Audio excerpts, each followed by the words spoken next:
26. Written by Reddit user Pepperidge Farm Remembers and narrated by Chadwick Polson.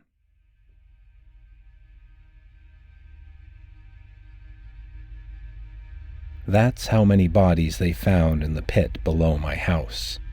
26. It was an earthquake that brought them to light. If not for that, I'm not sure I would have ever known they were down there. When the ground shifted, a putrid smell seeped up from below and permeated the entire house. Trying to locate the source, I shined my flashlight through the access hatch for the crawl space, and that's when I saw an arm. A human arm poking up through the dirt. Immediately, I called the police, and that's when my life turned into a circus. Nothing like this had ever happened in our small town before, and the media had a field day. Investigators started to identify some of the bodies, and local news outlets dubbed them the Alphabet Murders, as strangely, they appeared to have been killed in alphabetical order. 1 per year, spanning back 26 years.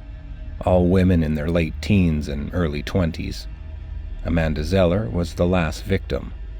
Karen Abbott, the first. Of course, my wife and I were the primary suspects. We'd been arrested and swabbed for DNA to test against forensic evidence they found under the house, when the very first bodies were being unearthed. However, I knew they wouldn't find a trace of me or my wife down there. Neither of us had ever ventured below the house before, though I was sure they'd find a connection from me to who I knew to be the real killers. My parents. I had only inherited the house from my evil, abusive pricks for parents a few months prior, after they'd lost control of their vehicle and driven off a cliff.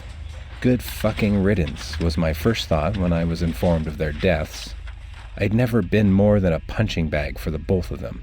Something to scream at, smack, and berate at home, then parade out in front of the neighbors as some perfect little child.